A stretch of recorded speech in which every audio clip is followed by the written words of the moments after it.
En varias ocasiones me han preguntado acerca de la situación de aquellas personas que no tuvieron la oportunidad de escuchar el Evangelio ni una vez en su vida.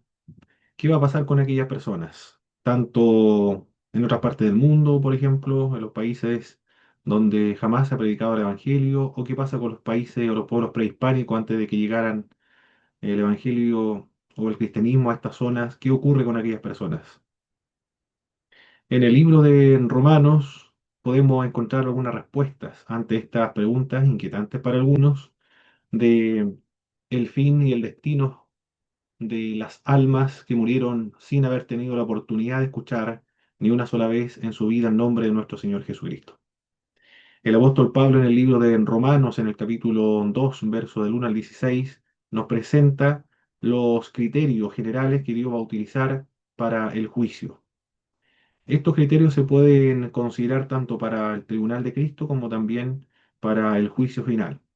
El tribunal de Cristo se le denomina el tribunal donde van a asistir todos los creyentes y no incluye la pérdida de la salvación en esa instancia, en el tribunal de Cristo, puesto que todos se encuentran en un estado de glorificación.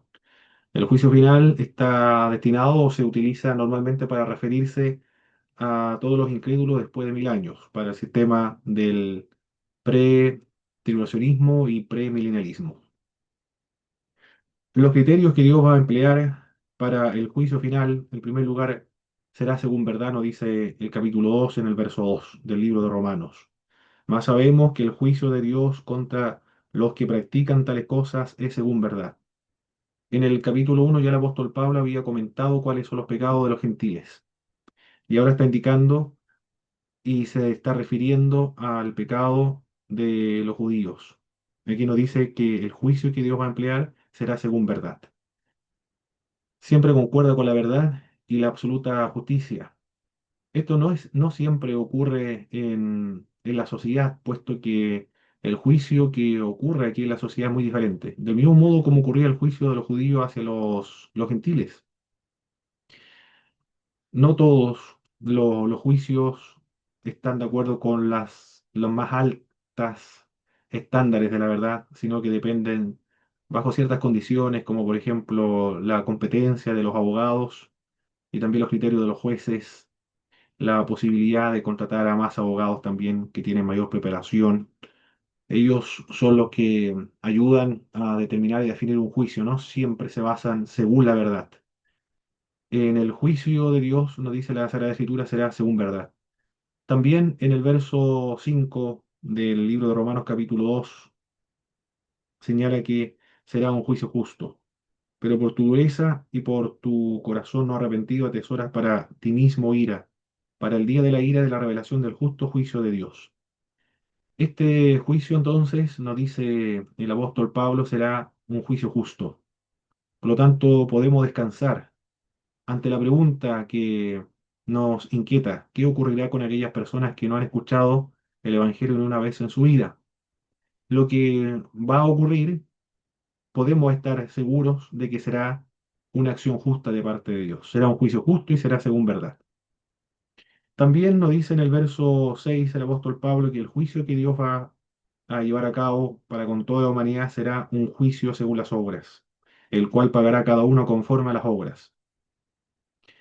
Se desprende de este pasaje bíblico y también de otros, como en el libro de Apocalipsis y en otras porciones de las Sagradas Escrituras, que el juicio final,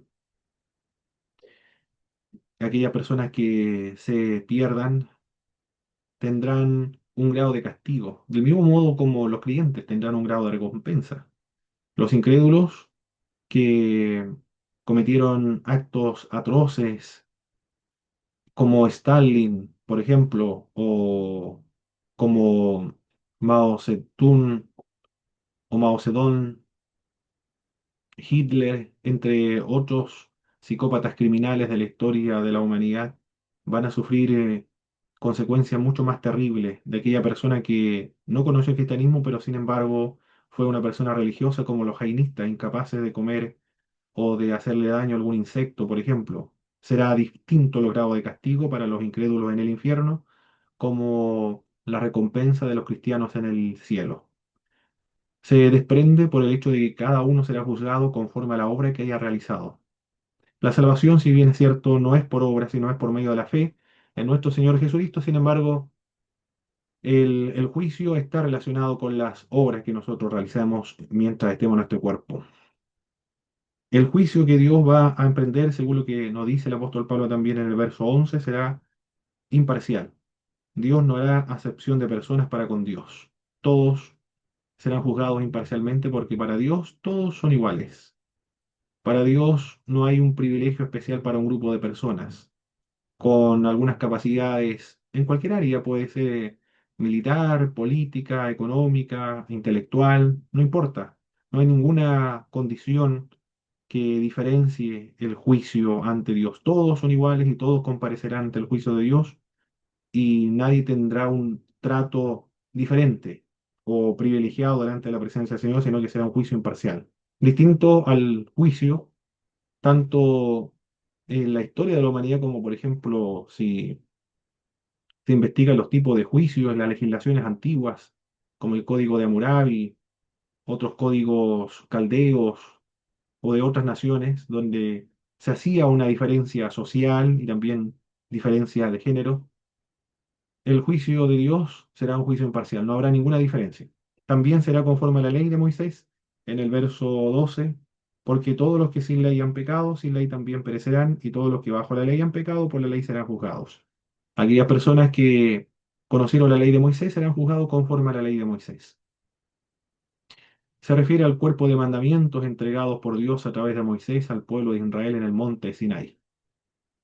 Aquellas personas que no conocieron la ley de Moisés serán juzgados conforme a la conciencia, lo dice el apóstol Pablo en el verso 15, mostrando la obra de la ley escrita en sus corazones, dando testimonio a su conciencia y acusándoles o defendiéndoles sus razonamientos. Serán juzgados conforme a la conciencia. La conciencia, como habíamos planteado en otra oportunidad, el fundamento de la conciencia es la gracia preveniente. Si los seres humanos tienen conciencia, a pesar de que se encuentran en un estado de depravación total, se debe a la gracia de Dios, a la acción de Dios sobre los seres humanos, y el ser humano es ser humano precisamente por la acción y la gracia de Dios, conocido como la gracia preveniente. Todos nosotros los seres humanos tenemos conciencia, sabemos que hay una acción correcta que debe seguirse, una acción errónea que debe evitarse.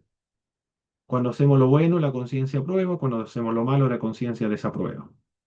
El, el tema de la conciencia ha sido ampliamente desarrollado por novelistas como Dostoyevsky, por ejemplo, en su libro Crimen y Castigo, con el personaje o protagonista Raskolnikov.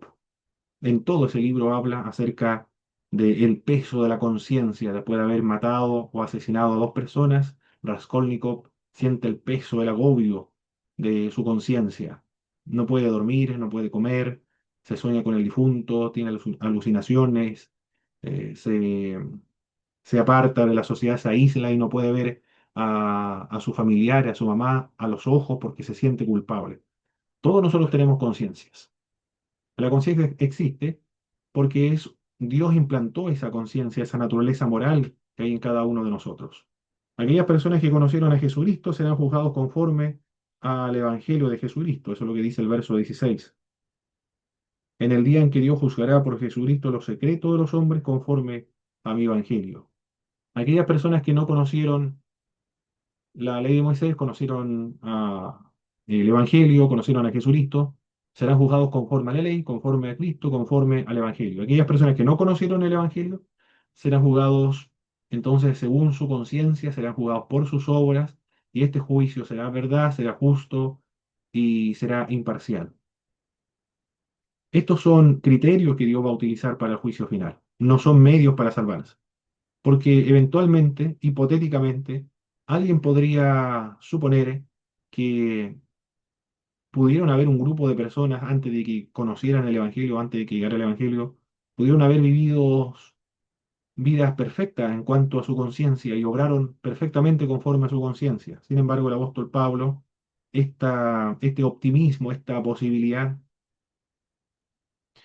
es objetada por el apóstol Pablo más adelante, en el capítulo 3, cuando señala que no hay justo, no hay ninguno, no hay quien entienda, no hay quien busque a Dios, todos a unos se hicieron inútiles y se desviaron, no hay quien haga lo bueno.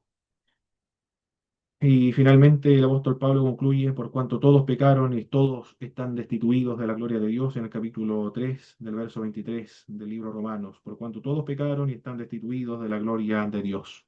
Por lo tanto, estos son criterios, no son medios para salvación, y nadie ha podido vivir perfectamente obedeciendo la luz de su conciencia.